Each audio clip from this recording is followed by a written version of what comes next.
Well, first of all, let me thank ERSD College Ambedkar Study Circle,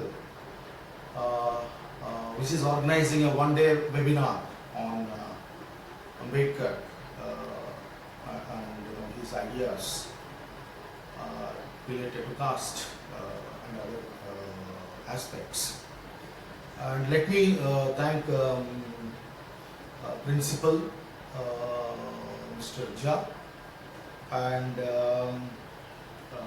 the convener Ajit Kumar and also Vikas, who is very instrumental in roping me to deliver this talk, though I am not so comfortable in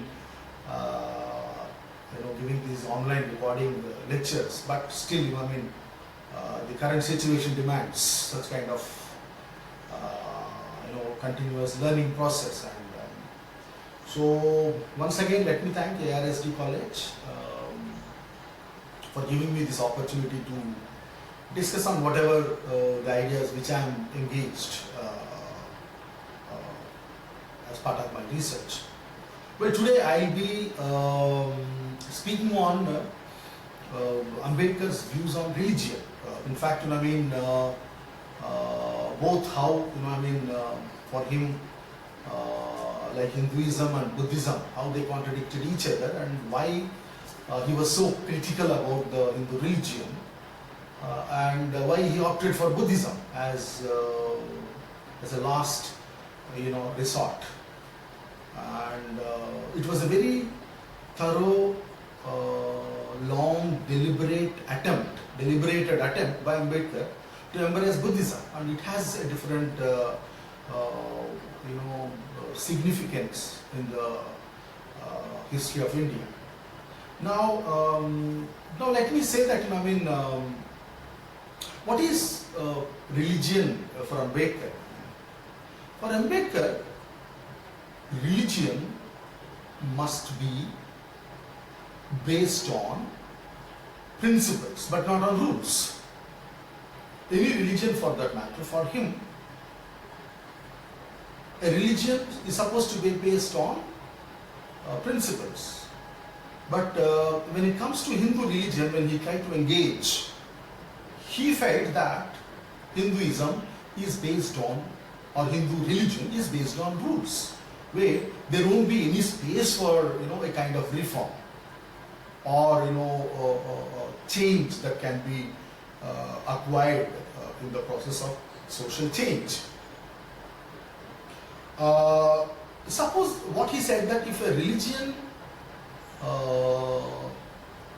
is based on rules, at the moment it degenerates into rules, it ceases to be, it ceases to kill responsibilities. Rule cannot be changed. Rule is a rule, and everybody needs to abide for it, by it. So for him, a religion which is supposed to generate an emancipatory life force of the individuals. And if any religion for him, that if it doesn't emancipate, then for him it's not at all a emancipatory religion. That is why, after a thorough introspection and interrogation on Hindu religion, in 1935 he decided that I have born as a Hindu, but I will never die as a Hindu. And it took for him more than 2 decades to convert him to Hinduism. And interestingly, that Ambedkar felt that he never said that religion is not necessary. He felt that religion is necessary for every society and the mankind. And also he says that religion is a source of positive mischief. If not, the danger, when it remains individual, private and personal, there is a danger that if if religion becomes public oriented, thing which we are, what we are, see that how the present the state of affairs, that how religion is not at all a private or a personal aspect, but it's a public thing now, and it has encroached into institutions, and it is influencing the institutions, where you can see the much more recent example of the Supreme Court judgment on Ram Mandir. The secular state, a state is supposed to be a secular state, is being continuously influenced by the religion, which is not good for democracy, like India. Why did he say that? And also, before examining that, why did he say that? He says that the religion is like language, is very necessary. Like how language is necessary to every society, religion is also necessary, and it is very social in nature. But for the reason that either it is essential for, of course, it is an essential for social life, and the individual has to have it, because without it he cannot participate in the life of the society. So the individual, society, religion, belief, all these things are part and parcel of the life worlds of every society. Not necessarily that there is any kind of exemption. And the other point which I would like to highlight before what he said about the characteristics of the two religion, or so on and so forth, he says that his approach, in fact, if I say that his approach towards religion is not traditional, but it is rational, social, and utilitarian. Perhaps he was the one who tried to deeply study Hindu religion, and whether this religion has any sense of rationality, whether it is socially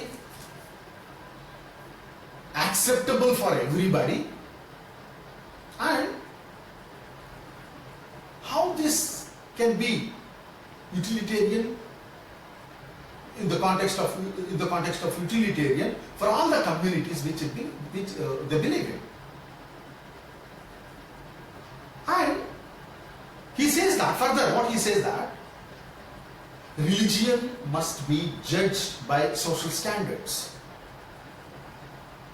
based on social ethics, resulting in social well-being with universal to all races and communities, which is not the case in India. All scheduled, all castes, or all untouchables are not Hindus. Hinduism may claim, but untouchables are even still today are not allowed into temples. They are not allowed into public spaces. Both religion and caste are the two sides of the same coin. Varna dharma. That's the base, that how caste is getting continuous justification through religious discourse, which is nothing but Hinduism. Of course, Brahmanism as an ideology, which is trying to continuously protect the Hindu religion and its ideas and its practices. Now, if I say that, what are there are four characteristics of Hindu religion. He says that the society must have either the sanction of law or the sanction of morality, let me repeat, or the sanction of morality, to hold it together without either the society is sure to go to pieces. Number two, religion, if it is to function, must be in accord with reason, which is another name of science. Religion must be based on reason and rationality, not on the mythical construction and making people to fall into the trap. And the third character which he says, it is not enough for religion to consist of a moral code, but its moral code must recognize the fundamental tenets of liberty, equality and fraternity, which is an absolute failure in Hindu religion. There is no equality in Hindu religion. There is no unique idea of liberty, which it will never accept the idea of liberty, the idea of equality, and the idea of fraternity, because it is highly based on the graded hierarchies or graded inequality. Even within the religion also there is a graded hierarchy. How is that? Unity is possible with this religion. And the fourth character, what he says, the religion must not sanctify or enable poverty. And if you see that how poverty is being, people are based on the tradition, based on the religion, and you understand that, try to understand the temple economy, that the entire wealth is being plundered by the temple from the people. Now, by saying that, he treated, why, you know, I mean, it's very interesting that if you understand his ideas, he treated that Hinduism is a den of sacrificial, social, political and sanitary rules and regulations which deny, it's very important to understand, it denies the basic concept of individual dignity and justice, which ensures basic rights of the people. So rights, it's a karma, not, you know, the rights. So rights in Hinduism doesn't exist, but it's only duty. That's the problem. Rights for one particular caste, the Brahmanism or the Brahmins. Whereas all other down in the ladder, they have their own duties to extend towards to this superior, within quotes, unproductive classes. And further he added that Hinduism had no definite moral conduct, which degraded untouchables as subhumans. And we all know that how untouchables are being treated. They are being treated worse than animals in this country. They are being killed. They are being butchered and justified. Of course, tradition, the Hindu tradition justifies punishing, you know, untouchables cruelly, brutally. And this is what Ambedkar felt, that this religion is not an emancipatory, egalitarian religion. This religion is communal, casteist and fundamental in nature. And we see that, you know, how animals are respected, like cows, but not human beings in the Hindi heartland. Not only in the Hindi heartland, but the entire Brahminical life world believes in it. Now, Hinduism is the basic source in constructing institutionalized inequality in the society based on birth in a particular caste. So you can't escape the caste if you are getting birth in a mother who belongs to a Hindu religion. That means your caste is part and parcel of that identity. It has no social sense of right or wrong. To protect the rights and dignity of human beings. Graded inequalities in social, economic and political fields discoursed and segregated the capacity of the human capabilities or capacities. Occupational fixation, division, it's not only division of labor but division of laborer. Why did he say that? Why did this has been justified by Hindu religion? Occupational fixation in the name of caste has left reason authorized to question the hierarchy, and it has become very much obligatory for the generations. Still we believe in it.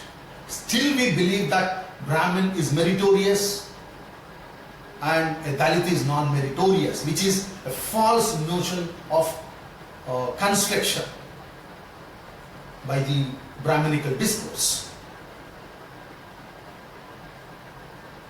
And also what he says, that Hinduism is not interested in the common man or common human emancipation, and in all over it is not interested in society itself. If at all it would have been interested in a common man or a common or people or citizens or the common people within the society, and also even the society, it hardly matters. He was very particular in saying that if Hinduism comes into power, the society will become menaced, and this is what we are witnessing today. Society is in deep trouble.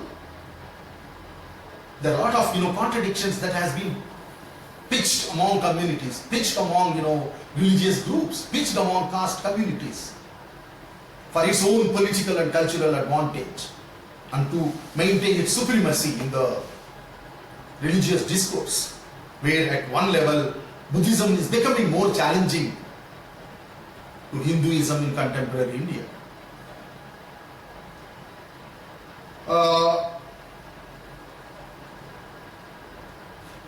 When he said that, there is an interesting discourse that when he talked about the philosophy of Hinduism,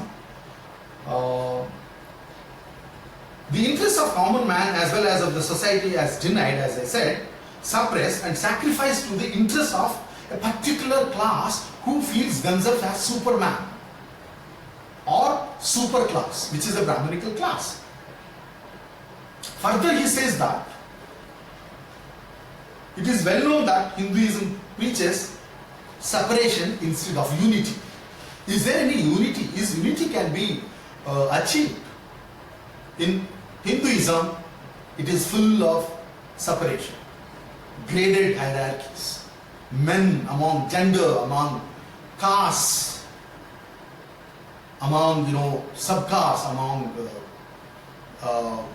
different religious discourses. It separates in everything.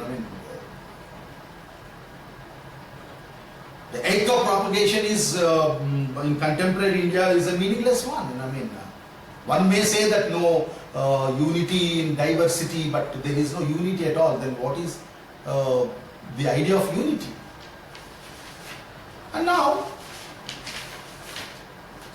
he says that Hinduism is inimical, as I said, to equality, antagonistic to liberty, and opposed to fraternity. And for him, a Hindu is much born into caste as he is born into Hinduism. Indeed, a person cannot be born in Hinduism unless he is born in caste. Caste and Hinduism are inseparable for Ambedkar. He wished for a cultural revolution. Until Hinduism continues, caste continues. And that is why he aspired for a casteless society.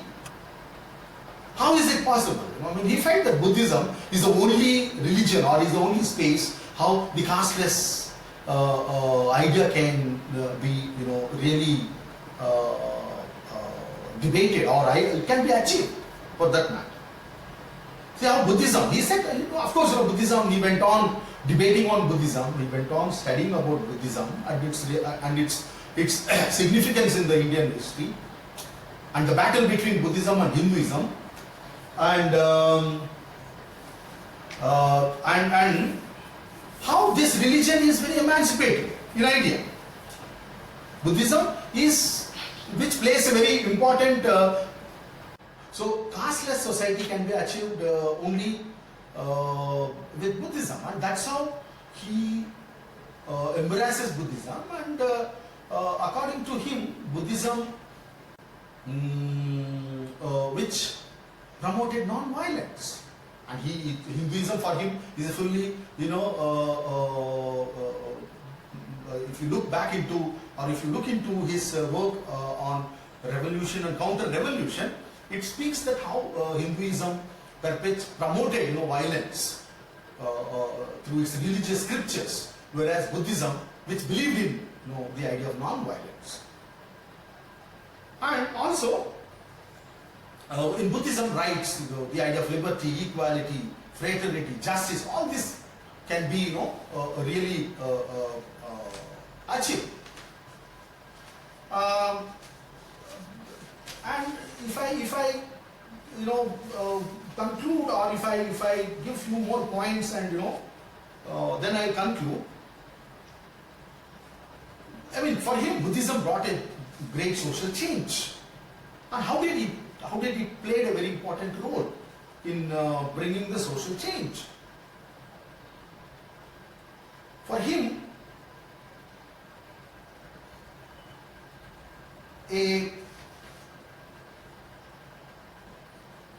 Buddhism has provided space for education, and it has provided Shudras for acquiring kingdoms, regimes,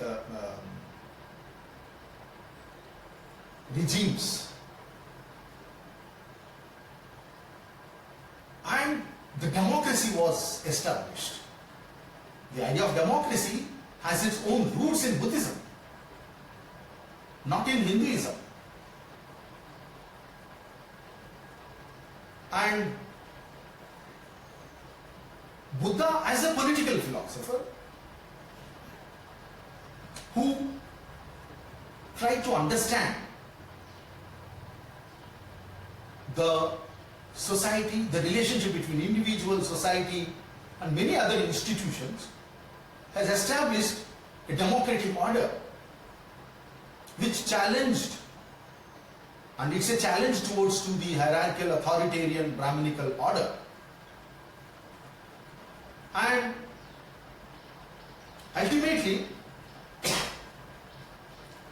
Buddhism has